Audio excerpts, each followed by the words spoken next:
ሆኖን ያለውን ሁኔታ እንኳን ተመልከት። በዚህም በዛም በድሮን ሲያልቅ የዓለም አብያተ ክርስቲያናት ህብረት መግለጫ አውጥቶ ንጹሃን መገደል የለባቸውም ሲል ማንንም ያድርገው አብን ግን አንዲት ብጣሽ መግለጫ እንኳን አላወጣም። የአማራ ህዝብ በማንም ይሙት የአብይ ስልጣን እስከተከበረ ድረስ ለአብን የሚያስጨንቀው ጉዳይ አይደለም። ስለዚህ አብይ አንድም እንደ ስትራቴጂ የተጠቀመው የአብንን የራሱ አጀንዳ አራጋቢ የራሱ አጀንዳ አስፈጻሚ ማድረጉ ነው። ሰሞኑንም ያው ዙሩን አክሮታል። አብይ ምንድነው የባህር በር ጥያቄ ብሎ በሰፊው የሄደበትን አጀንዳ የበለጠ አስረዝሞ ጭራሽ የምን የባህር በር ብቻ ኤርትራንም ጠቅልሎ መውሰድ ይገባል አይነት የሚመስል አቋም ያለው መግለጫ አውጥቷል። ይሄ አቋም የአብይ እንደሆነ ምንም ጥርጥር የለውም። ሌላም ከጎንደር ጋር በተያዘም የጀመረው አንድ መንገድ አለ የአማራን ትግል ለማዳከም። እስቲ ከዚህ ከአብን እንጀምር። ምን ማለት ይቻላል?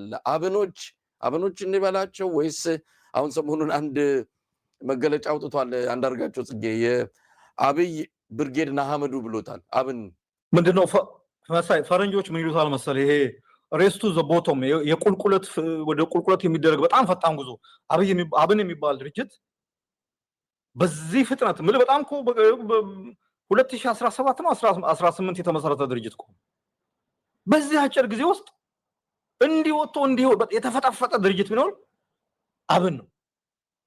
ወጣቶች ናቸው። እንዲያውም ብዙዎቻችን ያን ጊዜ በጣም ተስፋ አድርገን ነበር። ኦኬ በቃ ወጣቶች ናቸው የአማራ ፖለቲካ አሁን ደግሞ በአዲስ ትውልድ መመራት ጀመረ ብለን ተስፋ አድርገንበት የነበረ ድርጅት ማለት። በሚገርም ሁኔታ አሁን እኮ እየሄዱበት ያለው መንገድ እንትኑ ይሄ ከኢዜማ ጋር ይሄ አድርባይነት ፉክክር ታውቃለህ፣ እስቅድድም እኔ በልጥ ነው። አሁን የአብኖቹ እንትን ኢዜማ አለ አንድ ልጅት የለየለት አድርባይ፣ አብን አለ አድርባይ ከኢዜማ ጋር እነዚህ ሁለቱ ፓርቲዎች ናቸው የተፎካከሩ ያሉት። ለምን? ታማኝነታቸውን አሽከርነታቸውን እንትን ለማድረግ ማለት ምንድነው እንትን ይሄ አሁን የሰሞኑ እኔ የሰዎቹን ጤነኝነት የተጠራጠርኩት በእርግጥ አሁን ለአማራ ህዝብ የባህር በር አጀንዳ የኤርትራ አጀንዳ ትልቅ ጉዳይ በእውነት በዚህ ደረጃ አብን አቋም ወስዶበት የሚነሳ ጉዳይ ነው።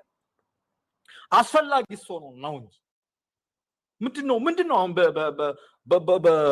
በተባበሩ መንግስታት አባል የሆነ ሀገር ምናምን ላይ እንዲያውም ህልውናውን ተጠራጠራለሁ ታሪካዊ እንትን የለውም መሰረት የለውም ብሎ ጥያቄ ማንሳት እንደ ፖለቲካ ድርጅት በነገራችን ላይ የመጀመሪያው ፖለቲካ ድርጅት ነው በኢትዮጵያ ፖለቲካ ፓርቲ እንትኖች። እኔ ሶፋር ትላንትና ቼክ ለማድረግ ሞክሬ ነበር። የለም በዚህ ደረጃ ይሄ ቦልድሊ ሄዶ ኤርትራን ህልውና የአገራዊ ህልውና ጥያቄ ውስጥ እስከ መክተት የደረሰ የኢትዮጵያ ፖለቲካ ፓርቲ አላውቅም እኔ። የለም እስካሁን የአብንም ይሄ ከጀነሪክ የሆነ ከውስጥ የመነጨ ይሄ ነገር ለሞክለው ማህበረሰብ ለኔ ማህበረሰብ ማህበራዊ መሰረት ጥቅም ይሰጣል ብሎ አስቦ ገምግሞ የወሰደው የፖለቲካ አቋም አይደለም። በነገራችን ላይ የጎባጣ አሽከር የተለመደ አባባል አለ። የጎባጣ አሽከር ሁሉ ጊዜ ጎንበስ ብሎ ይሄዳል ቤቶቹን ለማስደሰት የሚባል ነገር አለ። የአብን የአሽከርነት የተላላኪነት እንትኑን ቅድም እንዳልኩ ነው ወደ ታች ወደ ቁልቁለት ወደ ቦታ የሚወሰድበት እንትን በቃ እነዚህ ልጆች እኮ ምን ታረጋለህ? ዩኒቨርሲቲ አስተማሪ ምናምን የነበሩ ልጆች ናቸውና አሁን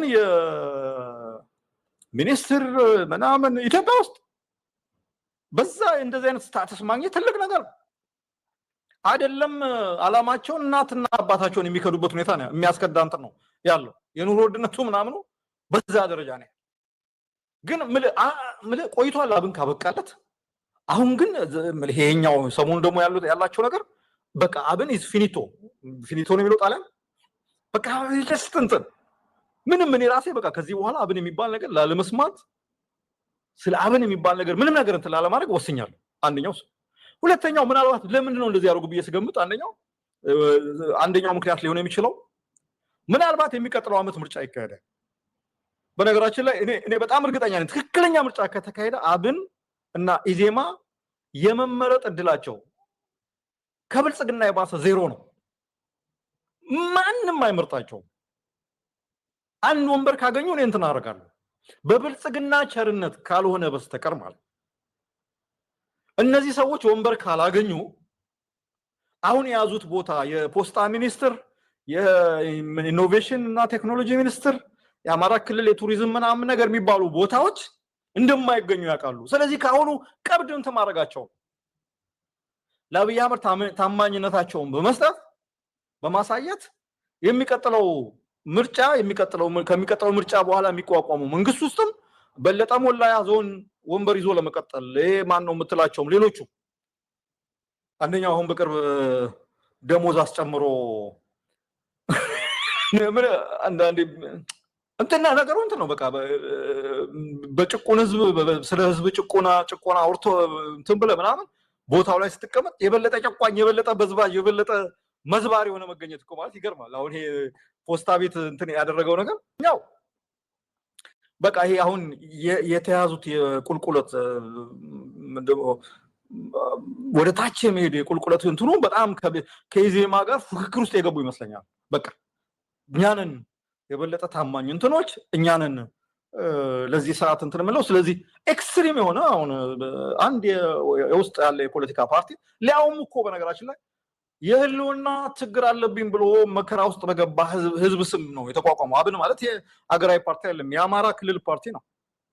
ይሄ ፓርቲ የአማራ ህዝብ አሁን በዚህ ወቅት ኤርትራን እንደ ሀገር አንቀበልም እንቀበላለን ብሎ ሀሳብ የሚያነሳበት እንትን እብደት ነው መሳይ እና የሚቀጥለው ደግሞ ምርጫ እኔ ነገርኩ እኮ እኔ በጣም እርግጠኛ ሆኜ የምናገርባቸው እንትኖች አሉ ሁኔታዎች አሉ። ኢዜማም ሆነ አብን ትክክለኛ ምርጫ ቢካሄድ የብልጽግና ቸርነት ካልታከለበት አንድ ወንበር አያገኙ። ስለዚህ ያንን እንደማያገኙ ስለሚያውቁት ካሁኑ ለብልጽግና ቀብድ ማስያዝ የፖለቲካ ቀብድ ነው። በቃ እንዲህ ብለናል እንዲህ አድርገናል ብሎ ታሰርተናል። አብይ አህመድ አንድ ሳምንት ነው 2 ሳምንት ነው ትዝ ይላል የጸጥታ ምክር ቤት ብሎ ሰብስቦ የዚህ የባህር በር ጥያቄውን የበለጠ በጋለ መንገድ ማስቀጠል አለብን የሚል መመሪያ እንትን አውርደዋል። አይ ቲንክ አብን ነው ያንን ነገር እያጋጋለ ያለው ማለት ይቻላል አሁን ባለው ሁኔታ ገባ። በእርግጠኝነት ደግሞ ይሄ ከራሱ ከአብን የመጣ አይደለም። አብይ አህመድ በሚፈልገው መንገድ መንግስት በይፋ ወይም ደግሞ አንድ የሆነ ሌላ የኦሮሞ ፓርቲ ምናምን ከሚገልጸው ይልቅ የአማራ ፓርቲ ቢገልጸው እና በጣም አደገኛ አካሄድ ነው።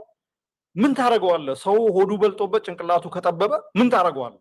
ከዚህ የበለጠ ጉድ ያሳያል። መስፍን እኔ የአብይ አህመድ እንግዲህ ጌታቸው ረዳ የተጠቀመውን ቃል መልሼ ልጠቀመው የፖለቲካ ድንክ ነው አብይ አህመድ ሲል አንዳንድ የሚሆኑ ነገሮች እኮ አሉ። በተለያየ በኃይልም ይሁን በዲፕሎማሲም ይሁን በተለያየ መንገድ የምታሳካቸው ፍላጎቶች ሊኖሩ ይችላሉ። አንድ ነገር የማይሆን ሲሆን ለምሳሌ የባህር በር አብይ በሚፈልገው መንገድ ሊሆን አይችልም፣ የተዘጋ ነው። አለዚያ የሁለቱን ሀገራት ደም የሚያቃባ ጦርነት ውስጥ መግባት ነው። ያ ከሆነ ፍላጎቱም ይቀጥል። ያ እንደማይሆን እያወቀ በራሱ ሞክሮት መንግስት ሆኖ ያላሳካውን በአብን በኩል አጀንዳውን ማራገብ ለምን ፈለገ? አንደኛ አብንን እንዴት መረጠው? አብን እኮ የፖለቲካ ኪሳራ ላይ ያለ አካውንቱን በሙሉ ጨርሶ ባዶ አካውንት ውስጥ የቀረ ምንም ነገር እንደው በአብን መምጣቱ በራሱ አብይ ምን ያህል የስሌት ችግር እንዳለበት በሌላ አካል እኮ ቢመጣ ይሻለዋል። በከሰረ ከህዝብ ልብ ውስጥ በተተፋ አብን እኮ ሲነካ ሁሉ ነገር ይበላሻል። በጣም ተንኮልም ነው በጣም ተንኮል የተሞላበት ክፋት የተሞላበት እንትን ነው። አብን ስሙ የአማራ ድርጅት ነው የሚለው Okay, Arthur Engel Worthington Schmidt. ጊዜ ኤርትራን ህልውና አይቀበሉም። ይሄው እነሱ ናቸው። ኤርትራን ነፃነት አይቀበሉም፣ ከመጀመሪያው ጀምሮ አይቀበሉም፣ አሁንም አይቀበሉም የሚለው አንድምታ ያለው መልክ ለመላክ ነው የተባለ። እነዚህ ደደቦች ሶሪት ለቃሉ ምንም ፋም ያስጠይቅም ለነገሩ ደደቦች ናቸው። እነዚህ እንትኖች እንዲህ በጣም ሪስክ የሆነ ነገር ማለት ነው።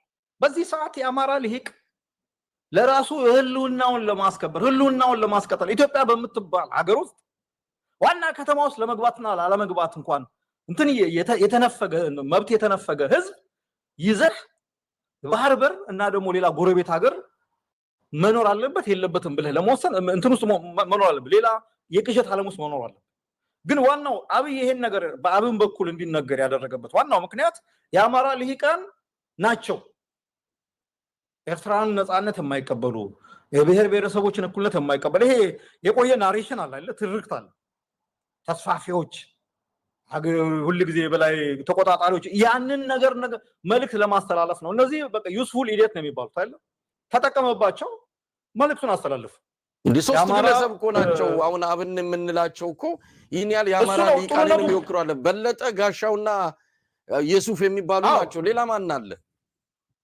ጥሩነቱ እሱ ነው እኮ ጥሩነቱ ይሄ ምንድነው የሚባለው አንድ ዶሮ ክንፏ ሁሉ ምናም ተነጭቶ የአማራ ማህበረሰብ ውስጥ ቀርቶ እነዚህ ነባር አባላት መስራች አባላት የሚባሉ ዛሬ ክርስቲያን ታደለ የት ነው ያለው ደሳለኝ ጫኔ እና ሌሎችም የፓርላማ እንኳን በፓርቲው አመራርና በፓርቲው የፓርላማ ወንበር ባላቸው አባላት መካከል እንኳን አንድነት የሌለው ፓርቲ እኮ ነው የለም እኮ ተለያይቷል አብን ነኝ ማለት አብን ሁለት ነው ሶስት ወንበሮች አሉት ፓርላማ ውስጥ አይደል በተለይ አማራ ክልል እንትን የተባሉ እነዛ ሰዎች እኮ አሁን ከአብን ጋር አይደሉም ስለዚህ አብን እኮ ውክልና የለውም ፕሪንሲፕል የአብን ባለቤቶች እነ ደሳለኝ ጫኔ ናቸው ባይዘ ሁለተኞቹ ባለቤቶች because እነሱ ነው ህዝብ የወከለው አብዛኛው የአብን አባል እኮ ጉባኤ እንኳን ለማካሄድ ተከልክሎ